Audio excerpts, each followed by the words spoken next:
I've had millions of basketball-related conversations with David Falk. No one should be surprised that David Falk is going out there with the MJ flag, because if you think that, stop. Just get out of the sports talking about business and go to something else. Now, I hate the conversation because it requires you to say something negative about someone who's truly great and all-time great to make your point. And that's the most tiresome thing about the GOAT conversation. But let me just say this. I'm not going to sit here and say that LeBron James has to be considered better than Magic Johnson. That's garbage. I'm not going to say LeBron James has to be considered better than Bill Russell. That's garbage. I'm not going to say LeBron James has to be considered better than Kobe Bryant. That's garbage. LeBron James is one of the greatest players of all time in all team sports. I'm sorry, if that's not good enough, turn the page. Get over yourself. In other words, I'm going to proclaim and support and wave the LeBron James flag for his greatness. But if I say he's less than number 2, that's not good enough for you, to hell with you. And I'm not saying that as in support of David Falk. I'm saying that as somebody who has watched basketball and lived with basketball my whole life. I got to say that LeBron James is better than Kobe Bryant? What? Put me in a grave first. The sports world has repeated the same storyline for years, insisting the GOAT debate is a two-man showdown between Michael Jordan and LeBron James, with every show and viral clip recycling Jordan's perfect finals record versus LeBron's unmatched longevity. It's entertaining and it sells, but according to longtime insiders, the narrative is not just simplified, it's misleading. Limiting basketball greatness to 2 names ignores the legends who shaped the sport, the icons who changed eras, and the competitors who continue to inspire new generations. One of the strongest critics of this narrow view is Hall of Fame journalist Michael Wilbon, a man whose voice carries weight after more than 4 decades spent watching the NBA from just a few feet away. Michael Wilbon has watched Magic Johnson command Showtime, Bill Russell anchor the greatest dynasty the sport has ever known, and Kobe Bryant rise as the closest heir to Jordan's competitive throne. So when Wilbon talks about greatness, he isn't repeating media narratives. He's speaking from decades of first-hand experience, private conversations, and courtside battles. On a recent episode of Get Up, he responded to the buzz created by David Falk, Michael Jordan's longtime agent, who claimed Jordan would have won 15 titles if he embraced superstar stacking the way LeBron has. That comment sent shockwaves through fans, but Wilbon didn't simply defend Jordan.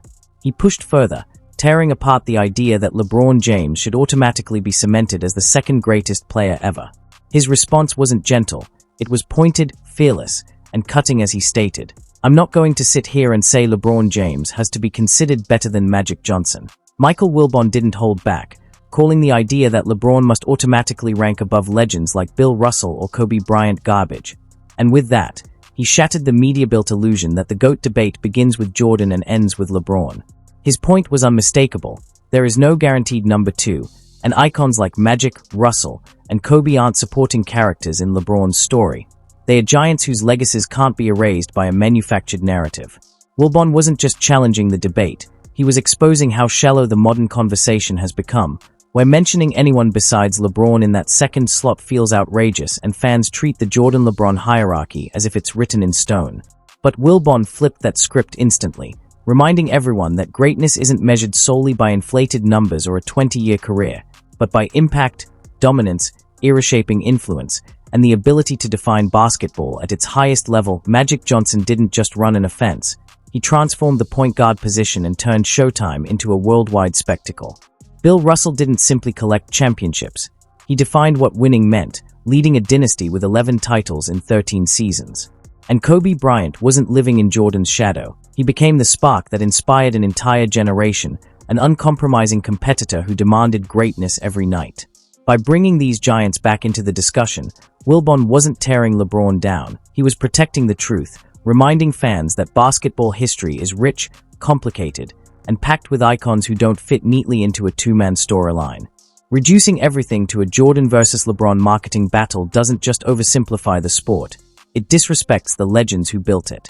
That's why his most striking moment came when he added, almost defiantly, "I've got to say that LeBron James is better than Kobe Bryant," a line meant to shake people awake, not rewrite history. Wilbon's fiery response, "That'll put me in a grave first," wasn't a hot take, but a statement of pure conviction from someone who watched Kobe up close, spoke with the players who battled him, and understood the universal respect Kobe commanded. Ignoring icons like Kobe, Magic, or Russell just to elevate LeBron isn't real analysis.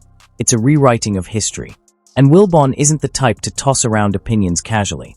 He's spent decades on the hardwood's edge, talking directly with legends and watching entire eras unfold.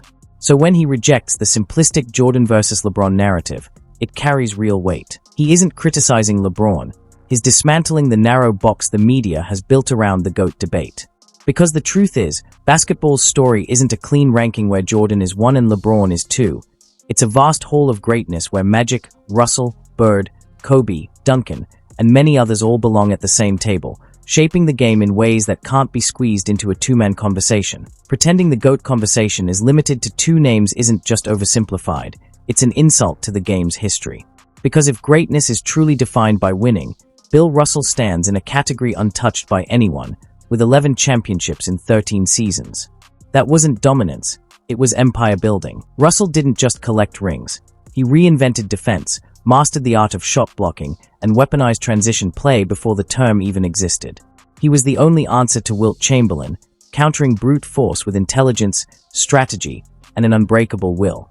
And while he reshaped basketball, he also carried himself with courage and dignity during one of America's most racially divided eras, becoming a symbol far bigger than sports. Putting LeBron above Russell without hesitation is ignoring the very blueprint of winning.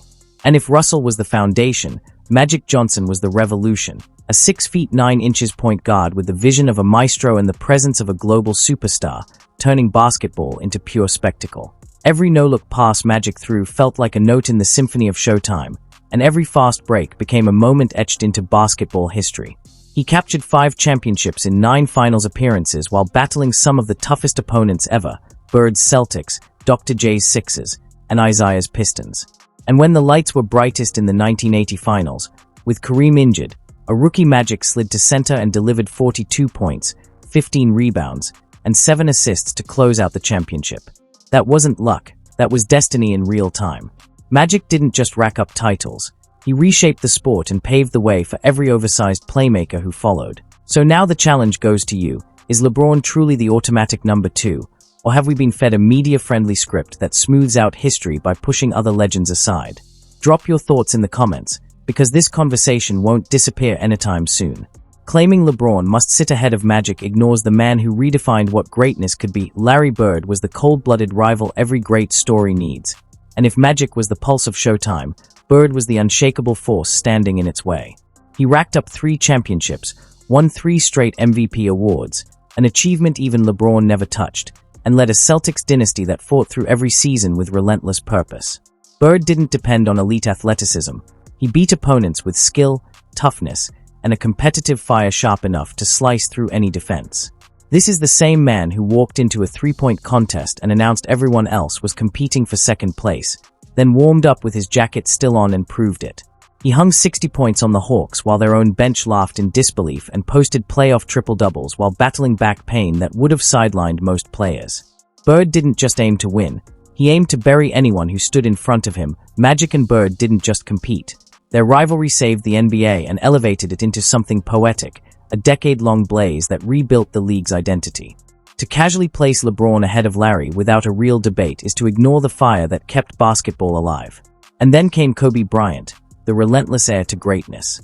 5 championships, 2 finals MVPs, a league MVP, and scoring feats that felt like legend.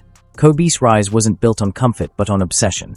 The 81-point eruption, the free throws on a torn Achilles, and the back-to-back titles in 2009 and 2010 that silenced critics who doubted he could win without Shaq all became chapters in his mythology. Kobe remained loyal to one franchise for 20 years, weathering turmoil, evolving his game, and clawing his way back to the top. What truly separated him was the respect he earned, not from media narratives but from the players themselves. Durant, Wade, Irving, ask them, and the answer repeats, Kobe. In the NBA, respect isn't handed out. It's earned through pain, effort, and relentless will, and Kobe became the standard for an entire generation. It doesn't honor competition, and it definitely doesn't honor the legends who built the sport long before this two-man narrative took over. Brushing Kobe aside without discussion isn't analysis, it's disrespect to everything the NBA stands for. That's why Wilbon's pushback matters so much. He wasn't attacking LeBron. He was protecting the integrity of basketball history. Greatness isn't a checklist you can sort by stats or seasons played. It's a layered mosaic built by giants.